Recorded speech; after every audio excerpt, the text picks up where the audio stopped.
ونؤمن به ونتوكل عليه ونعوذ بالله من شرور أنفسنا ومن سيئات أعمالنا من يهده الله فلا مضل له ومن يضلله فلا هادي له ونشهد أن لا إله إلا الله وحده لا شريك له ونشهد أن سيدنا ونبينا ومولانا محمدا عبده ورسوله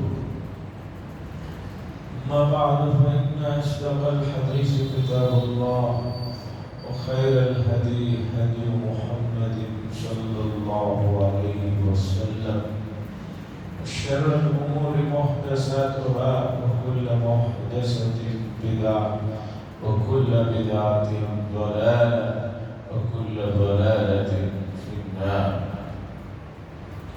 قال الله تبارك وتعالى في القرآن المجيد والفرقان الحميد يثبت الله الذين آمنوا بالقول الثابت في الحياة الدنيا وفي الآخرة ويذل الله الظالمين ويفعل الله ما يشاء. وقال صلى الله عليه وسلم اذكروا هازم اللذات او كما قال صلی اللہ علیہ وسلم. عزیزان محترم، یہ ماہ سفر المظفر کی پہلی جمعہ ہے اور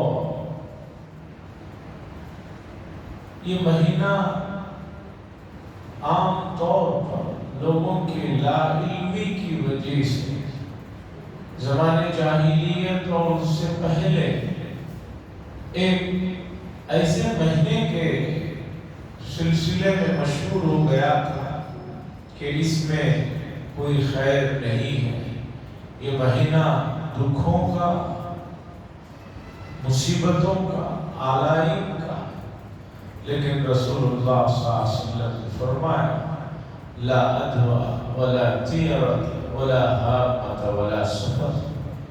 اس سفر کا مہینہ جو لوگوں کی نظروں میں ناپسندیدہ ہے، اس کی کوئی اثر نہیں، اس کی کوئی وجہ نہیں. یہ مہینہ دوسرے مہینوں ہی کی طرح بہتر مہینہ. قرآن مجید نے یہ ایک حقیقت بتائی کہ زمانہ اور اسی طرح جگہ کون سی نحوست والی ہے، کون سی بے برکت والا زمانہ. قرآن نے بتایا کہ بندہ جس زمانے میں، جس وقت میں گناہ کرتا ہے وہ سب سے منحوس زمانہ اس کے لیے، اور جس جگہ وہ غلط کام کر رہا ہے وہ جگہ اس کے لیے نحوست کی ہے. ورنہ اللہ کی بنائی ہوئی کوئی چیز اس کارخانے میں نکمی نہیں ہے، ناکارہ نہیں ہے، بے برکت والی نہیں ہے. ہر چیز کی اپنی ضرورت ہے، اس کا فائدہ ہے. اور بات ہے کہ انسان اپنی لا علمی کی وجہ سے وہاں تک پہنچ نہیں پایا ہے، وہ چیز سمجھ نہیں پایا ہے. جیسے ہم میں اکثر لوگ اس وقت اپنے بچپن کو یاد کرتے ہیں تو بہت سے بڑوں کی باتیں اس وقت ہماری سمجھ میں نہیں آتی، لیکن اب جب وقت ہمارا اس عمر کو پہنچا ہے تب ہماری باتیں ہمارے بچوں کو نہیں سمجھ میں آ رہی. لیکن اب ہمیں معلوم ہو رہا ہے کہ ہمارے بڑے جو اس طرح کرتے تھے اس کی کیا وجہ ہوتی.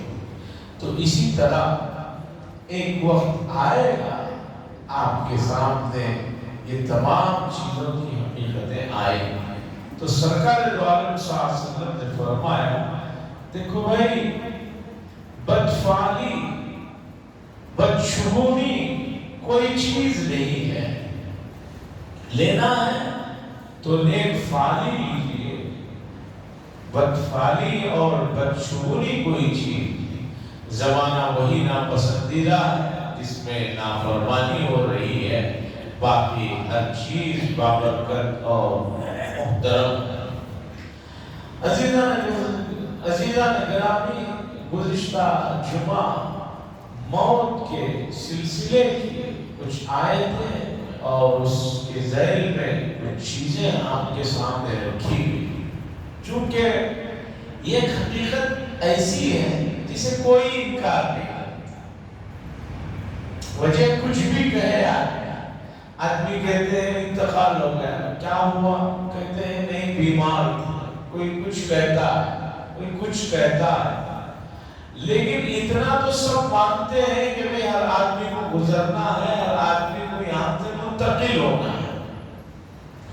تو موت کی حقیقت اور موت کے بعد کی زندگی کے سلسلے میں قرآن مجید اور احادیث میں بڑی تفصیلات آئی ہیں، اسے سننا چاہیے، اسے سمجھنا چاہیے، اسے ذہن میں ہمیشہ مستحضر رہنا چاہیے۔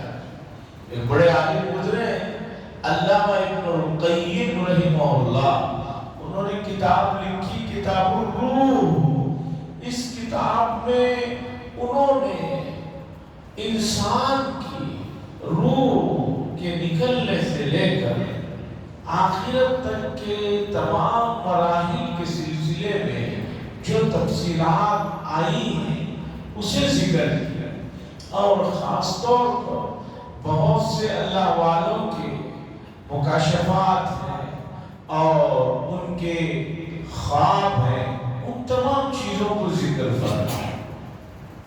دیکھیے، خواب کے سلسلے میں حدیث نے ہمیں بتایا کہ یہ نبوت کا 46واں حصہ ہے۔ حدیث میں آتا ہے خواب، مومن کو جو خواب نظر آتے ہیں وہ نبوت کے 46واں حصہ۔ اس حدیث کی تشریح کرنے کا یہ موقع نہیں ہے، اور ہم نے اگر سیرت پڑھا ہے تو معلوم ہونا چاہیے کہ رسول اللہ صلی اللہ علیہ وسلم کی نبوت کی ابتدا کس طرح ہوئی۔ فرماتے ہیں حضرت عائشہ رضی اللہ تعالیٰ عنہ کہ غار حرا میں پہلے وہی آنے سے پہلے یہ سلسلہ شروع ہوا کہ رسول اللہ صلی اللہ علیہ وسلم رات میں خواب دیکھتے، صبح ہوتے تو بالکل اسی طرح کی وہ چیز جو ہے ظاہر ہو۔ یہ سلسلہ شروع ہوا اور اس کے بعد پھر غار حرا میں قرآن مجید کا نزول شروع ہوا۔ تو نبوت کا حضور نے فرمایا خواب 46واں حصہ ہے۔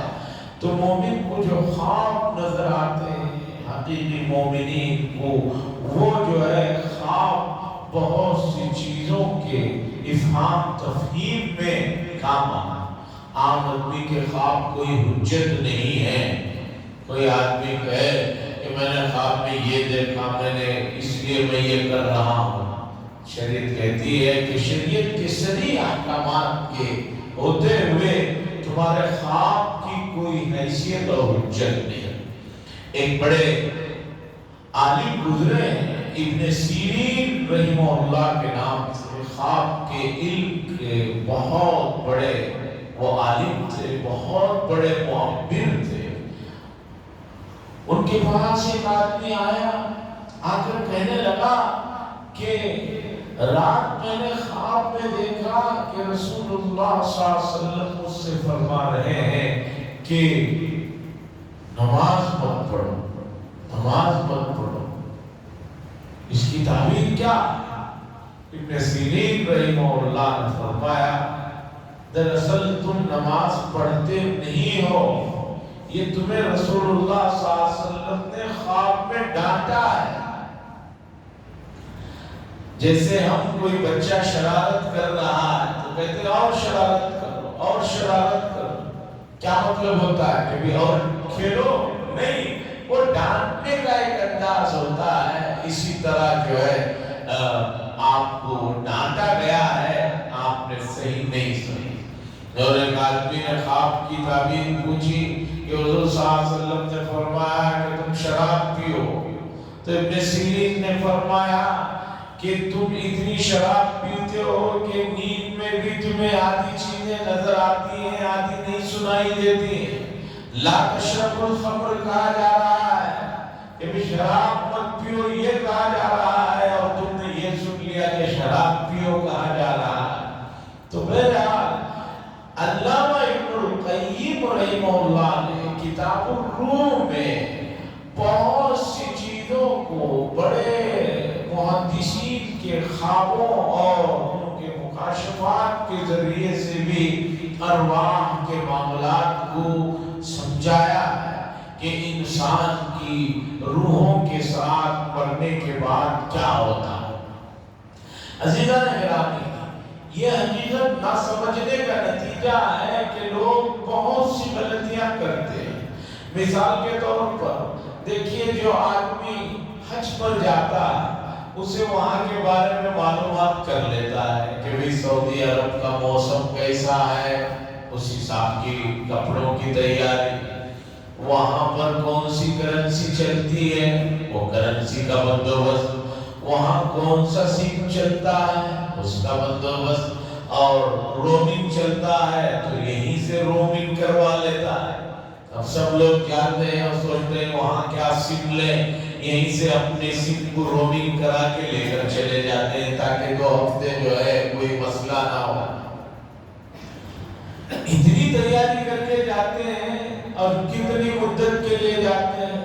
عمرے کا جو پورا پیکیج ہوتا ہے 14 دن کہتے ہیں، 14 دن میں تو 2 دن یہیں گئے نکل جاتے ہیں، جانے والا دن بھی شمار کر لیتے ہیں، آنے والا دن بھی شمار کر لیتے ہیں، 10-12 دن کا مسئلہ رہتا ہے۔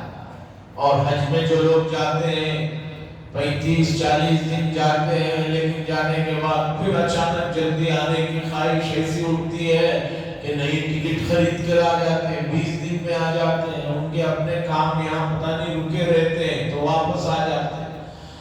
سوال یہ ہے کہ 15-20 دن کی سفر کی تیاری آپ 5 مہینے سے کر رہے ہیں، 6 مہینے سے کر رہے ہیں۔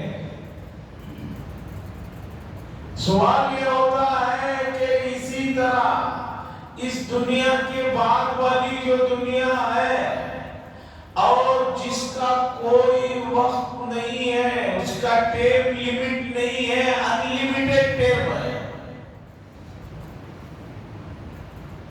اور کم بیک ہونے کا بھی کوئی سوال نہیں ہے کہ بھئی زیادہ سے زیادہ کیا ہوگا، سعودی عرب جائیں گے، اگر وہاں کسی وجہ سے ریجیکٹ ہو گئے تو واپس بھیج دیے جائیں گے۔ یہاں ایسا بھی معاملہ نہیں ہے کہ آدمی مرنے کے بعد کے مرحلے شروع ہوئے، وہاں فیل ہو گیا، ریجیکٹ ہو گیا تو اسے کہو بھی دفعہ دو پھر تم دنیا چلے جاؤ، ایسا کم بیک بھی نہیں ہے۔ اور اچھا ہے ایسا نہیں ہے، اس لیے کہ یہ قوم ایسی ہے کہ اگر کوئی مر گیا پھر وہ واپس آ گیا تو اسے قبول بھی نہیں کریں گے۔ ارے بھئی اتنی محنت سے تو تم مرے تھے اور تمہارے جانے کے بعد اتنے جشن ہم نے منائے تھے، اتنی دعوتیں ہوئی تھی، پھر تم واپس آ گئے، تمہارا سامان تو پورا اٹھا دیے تھے کمرے سے، اب پھر تمہیں کپڑا سیٹ کرو، تو کم بیک بھی نہیں ہے۔ تو ایسی دنیا، ایسا ملک کہ جہاں ہمیشہ رہنا ہے اور جس کا کم بیک نہیں ہے، اس کی سلسلے کی کتنی تیاری ہے، یہ غور کرنے کی بات ہے۔ اور اگر آپ غور نہیں کریں گے تو ایسا بھی نہیں ہے کہ آپ کو نہیں بھیجا جائے گا۔ آپ غور کرو نہ کرو، آپ مانو نہ مانو، آپ کو جو ہے یہاں سے جانا ہی ہے، اور اس کی ابتدا ہوتی ہے انتقال کے بعد، قبر سے مرحلہ شروع ہوتا ہے۔ قرآن مجید اور احادیث میں اس سلسلے میں چیزیں آئی ہیں۔ اللہ فرماتے ہیں، سورہ ابراہیم کی آیت ہے، یثبت اللہ الذین آمنوا بالقول الثابت فی الحیاة الدنیا وفی الآخرہ وَيُذِلُّ اللَّهُ الظَّالِمِينَ وَيَفْعَلُ اللَّهُ مَا يَشَاءُ۔ اللہ تعالیٰ ایمان والوں کو مضبوط اور ثابت قدم رکھتے ہیں، دنیا میں بھی اور آخرت میں بھی۔ اور جو لوگ ظالم ہیں، مسلسل ظلم کر رہے ہیں، بگڑ ہی رہے ہیں، تو ان کے لیے بگڑنا ہی مقدر کر دیتے ہیں کہ بگڑتے ہی رہو، اور اللہ جو چاہے کر سکتا ہے۔ اس حدیث کی، اس آیت کی تفسیر میں بخاری شریف میں تفصیل آئی ہے کہ آدمی کا جب انتقال ہوتا ہے، اسے قبر میں لٹایا جاتا ہے، تو فرشتے آتے ہیں، آ کر اس سے پوچھتے ہیں من ربک، تیرا رب کون ہے؟ تو وہ آدمی ایمان والا جو دنیا میں مضبوطی سے ایمان پر قائم تھا، وہ آدمی اللہ کی فضل سے جواب دیتا ہے کہ میرے پروردگار اللہ۔ اور ایک حدیث میں آیا ہے کہ اس سے پوچھا جاتا ہے کہ محمد رسول اللہ صلی اللہ علیہ وسلم کے سلسلے میں تم کیا کہتے ہو؟ جس آدمی نے اس دنیا کی زندگی میں رسول اللہ صلی اللہ علیہ وسلم سے حقیقی محبت کی تھی اور آپ کی تعلیمات کو دل و جان سے گلے لگایا تھا، شریعت اور آپ کی احادیث کو عمل کرتا تھا، وہ فوراً کہے گا کہ یہ محمد رسول اللہ صلی اللہ علیہ وسلم ہے جو اللہ کے بندے اور رسول ہیں۔ جس آدمی نے دنیا میں رسول اللہ صلی اللہ علیہ وسلم اور آپ کی سیرت سے اسے کوئی واسطہ ہی نہیں رہا، اسے پتہ ہی نہیں کہ محمد رسول اللہ صلی اللہ علیہ وسلم کون ہے اور انہوں نے کیا تعلیمات لا کر ہمیں دیے ہیں، کیا احسانات ہیں، کیا ان کا اٹھنا تھا، کیا ان کا بیٹھنا تھا، کیا ان کے بول تھے، کیا ان کا طور طریقہ تھا، وہ آدمی بہت ہائے ہائے کرتا رہے گا، کہے گا کہ مجھے معلوم نہیں۔ عزیزان گرامی، یہ حدیثیں بتاتی ہیں کہ بھئی قبر کا مسئلہ بڑا حساس اور اہم ہے۔ میں جب یہ حدیثیں پڑھتا تو بعض مرتبہ خیال ہوتا تھا کہ بھئی ایسے بھی تو کون ہوگا جو محمد رسول اللہ صلی اللہ علیہ وسلم کو نہیں جانتا یا سیرت کو نہیں جانتا، لیکن یہ خوش فہمی میری بہت پہلے ختم ہو گئی۔ میں کسی دوسرے ملک کی یا اسی جگہ کی بات نہیں کر رہا ہوں کہ جو آپ نہیں جانتے، میں اپنے ملک میں اپنے اس صوبے کی بات کر رہا ہوں، کرناٹک اسٹیٹ کے، چونکہ ہم بنگلور بالکل اسٹیٹ کے کونے میں، تھوڑی دیر کے بعد دوسرے اسٹیٹ یہاں سے شروع ہو جاتے ہیں۔ ہمارے اسٹیٹ کے اس طرف کے جو حصے ہیں، ان حصوں میں جانے کا موقع ملا اور وہاں لوگوں سے ملنے کا موقع ملا تو حیرت کی انتہا رہی اور وہ خوش فہمی بھی ختم ہو گئی کہ بھئی جس آدمی کا نام بھی عبد الرحمن یا عبداللہ ہے یا جو ہے محمد ہے، وہ رسول اللہ صلی اللہ علیہ وسلم کو اور سنتوں کو اور شریعتوں کو جانتا ہے، نماز کو جانتا ہے، یہ خوش فہمی ختم ہو گئی۔ یہ عالم ہے، لوگ کہہ رہے ہیں کہ بھئی پوری دنیا اس وقت ایک محلہ بن کر رہ گئی ہے، نیٹ نے اور ٹیکنالوجی نے بڑی ترقی کی ہے، یقیناً کی ہے، ہمیں اس میں کوئی اعتراض نہیں ہے اور کوئی اس میں شک بھی نہیں ہے، لیکن دکھ کی بات یہ ہے کہ امت محمدیہ کے ابھی وہ افراد جو خاندانی طور پر مسلمانوں کے گھرانوں میں پیدا ہوئے ہیں، یقین مانیے اسلام کا بنیادی کلمہ لا الہ الا اللہ محمد الرسول اللہ اور اسی طرح اشہد ان لا الہ الا اللہ